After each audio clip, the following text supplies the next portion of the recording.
Well, we meet again.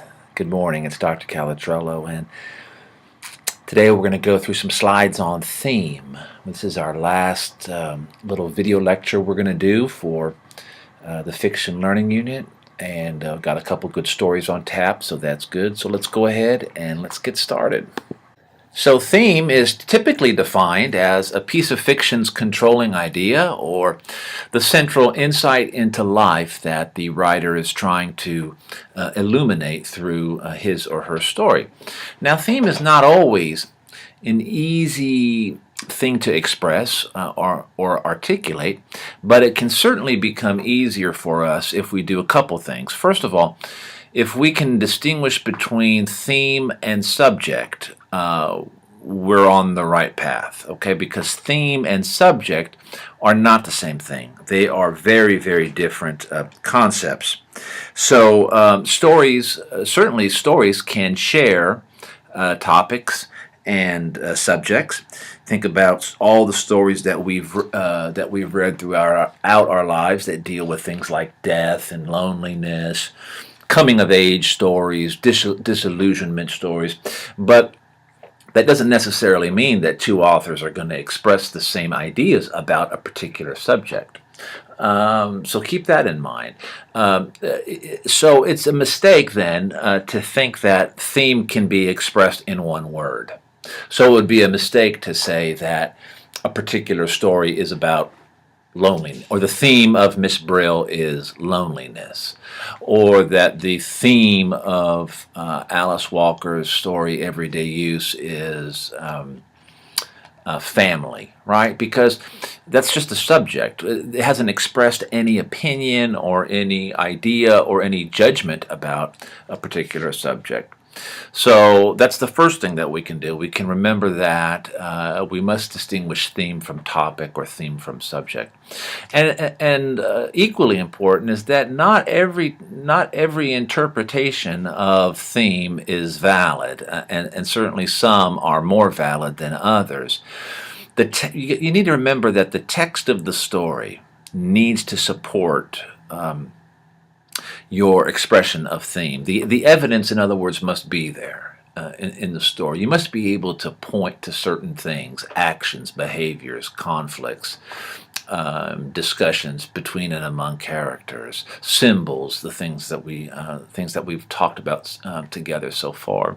Because all of these ideas, characterization, plot, conflict, symbolism, these things accumulatively work together as a writer is expressing or presenting to us his story. So keep these very basic introductory ideas in mind as we read through the next couple stories. This might be the time and the place too to mention that not all stories have themes. Certainly, a formulaic fiction rarely does. It might, but if you think about it, again, formulaic fiction is that whole concept of escape and, to a certain extent, a fantasy. Remember, so it's taking us away from life, and so it doesn't seem logical that we would find something. A theme that would express or articulate or give us some insight about life if we are reading a story that is designed and its very function is to take us away from life. Does that make sense? I mean, think about that. Formulaic fiction rarely does have any type of meaningful theme. Horror stories, for example, are designed to scare us to death, and that's what they do. Murder stories, detective stories pose mysteries, and they are solved. Adventure stories, romantic novels, they take readers on some exotic escapades, some type of exotic romance or relationship. And so if formulaic fiction does have a theme, though, it's one that typically could be described as safe. In other words, it's one that won't usually challenge a reader's sense of what is deemed acceptable with regards to our societal norms, our values, and so forth. So with that in mind, theme really only exists when artists have really faithfully attempted to record life and to reveal some truth about it to their readers. When the author deliberately introduces a concept or a theory of life that the story illuminates. Okay?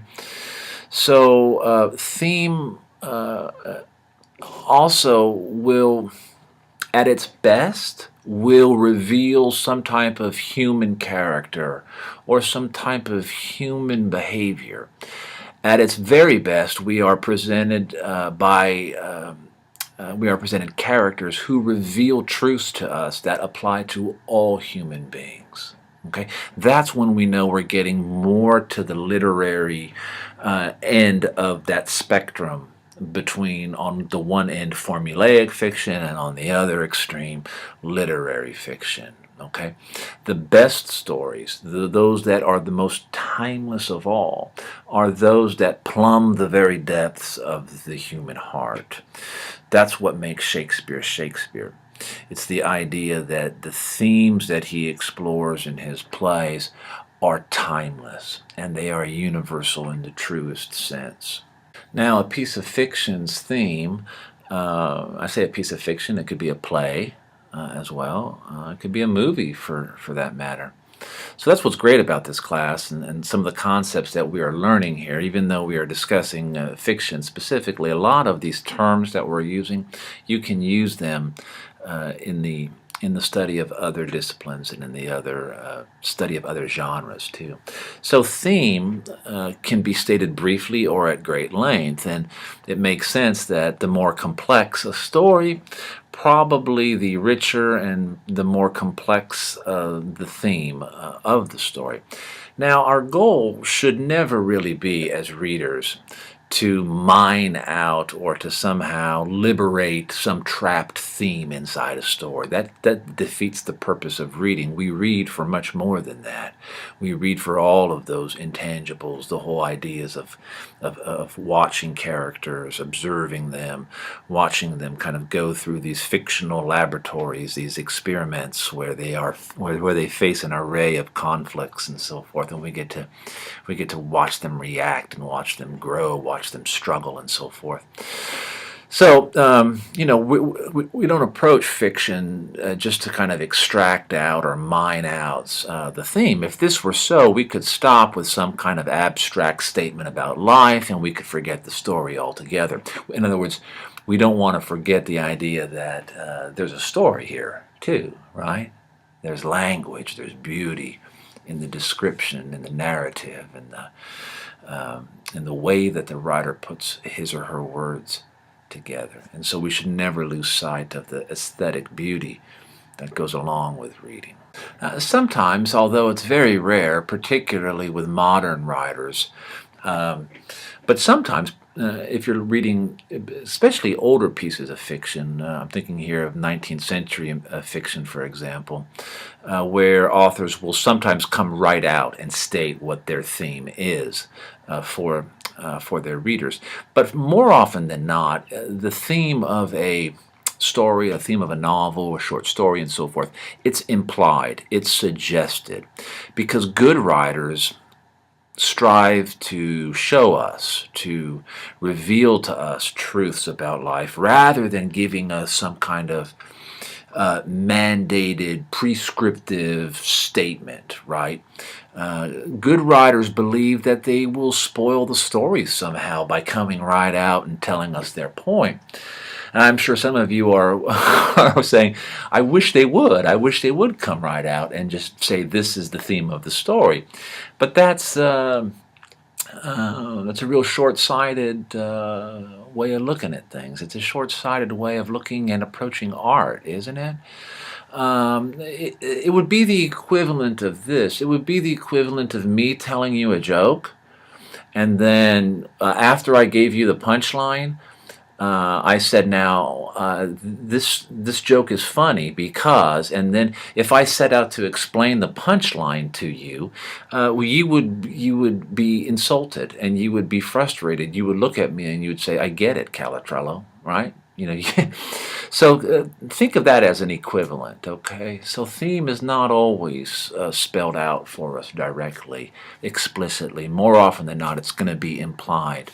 And normally, again, with literary fiction, if a writer has truly faithfully attempted to record some aspect of life, if the writer has presented us characters who are authentic, whose actions and behavior and conflict are plausible, then theme will arise naturally. It will rise to the top like cream does, okay? Um, it's sometimes I tell students, they're always worried about the grade and not the studying or the work. And so my counsel is always focus your attention and your energy on the work and on this and on the joy of learning and of acquiring the knowledge. And if you do these things faithfully and with discipline and with attention, then the grade should follow, right? It doesn't always, but hopefully it does. And so the same thing can be said of theme. If the writer or the artist sets out to render for us and present for us something that is a depiction of what life is like, and gives us characters that are believable, then the theme will come. The theme, it will be there, right? Because most of the fiction that we are reading is literary fiction, um, and the themes and the expressing and articulating of themes can sometimes be complex. It may be that you need to read a story more than once, okay? And I sometimes like the look of horror on students' faces when I suggest to them that they read a story multiple times. But that's something that you might need to think about doing. Your book also gives you some pretty good strategies for approaching the expression of theme, and so I would encourage you to take a look at those in our chapter. Just a couple that occur to me that I would certainly echo, and that is the idea that don't think of theme as a moral or in the way that we typically think of a moral as honesty is the best policy or expressions of that nature. Morals, lessons, and messages, those are very narrow terms. Life can be very complex, and attempts to reduce the complexities of life and the complexity of themes into nice, neat, tidy cliches are not very fruitful. So it's better to try to think of theme as a larger statement about life, and one that allows for more possibilities and more ambiguities than a nice, neat, and tidy sort of cliche. Now, a story's theme may be expressed freshly. In other words, it can be innovative and new, or the writer could be attempting to express and illustrate something old. Theme, and this is an important idea I want you to think about. Themes can be pleasant, but they could also be unpleasant. So I want to encourage you to never dismiss a story's theme or its worth simply because you don't agree with its theme. As F. Scott Fitzgerald once said, the test of a first-rate intelligence is the ability to hold two opposed ideas in the mind at the same time and still retain the ability to function. Okay? By extension, always remember as well that you don't have to agree with a writer's theme. That's not what I'm asking you to do. I'm asking you to consider it, to approach each story and each author with an open mind, to consider the possibility of having your horizons broaden just a little bit. Okay? Remember, that's one of the reasons why we read. And just think about how boring life would be and how homogenous it would be if we all thought and felt and experienced life the same way. So theme, the expression or the articulation of a story's theme, should always be expressible in the form of a statement that has a subject and a predicate. In other words, that it's a complete sentence. And I suggested this a few slides ago with the distinction between a theme and a subject. So if I ask you the theme of everyday use, it would be a mistake to simply say motherhood or family. You need to work harder at articulating and expressing that insight about those subjects. Now, motherhood sometimes has more frustrations than rewards, or as I've written here, frustrations. See, even English teachers make little errors occasionally, right? So the theme needs to be a complete sentence expressed as a complete thought. The theme always, again, it needs to be about a generalization about life. Think beyond the particulars of the story that you have been reading or the plot that you have read through and the characters. The theme is a larger statement. It transcends the story. The story illuminates the theme. It's an expression of the theme. Okay? When we think about theme, we need to be careful that we're not making generalizations larger, though, than are justified by the events and the people and the plot and the conflict of the story. So by that I mean that you probably want to avoid terms like every, all, always, right? They should be used with some caution. Instead, think of qualifying terms, words like sometimes, some, and may. They may work more accurately and more successfully in the expression of a theme. Okay. On a related note, there's no one way of stating theme, right? If I asked a classroom of 25 students to write out the theme, what they believe the theme of Miss Brill is, I'm going to get 25 different sentences, and that's okay. Okay, but we want to avoid statements that reduce theme to some. Again, I'm trying to drive home that point of try to avoid the cliche. Try to avoid the slang, the moral or the moralizing expressions that we've heard our entire lives. This is the last slide I have in the presentation. And so with that, we kind of draw to a close the discussion for the elements of fiction in this learning unit.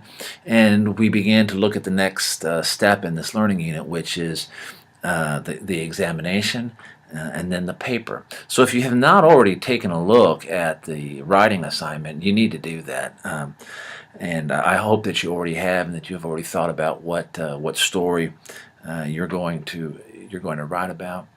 If you have any questions about the exam or the paper, do let me know by posting a message on the message board or stopping by and seeing me. I have put up a study guide in the learning unit for the examination, so make sure that you take a look at that as you prepare. Make sure you use the time that you have for the exam, okay? In the past, I've seen students blow through it in 17, 18 minutes, and that's not what we want. You're going to have well over an hour and 15. I may even go to an hour and a half to do the exam, and I want you to use that time, particularly on the discussion question that I give you.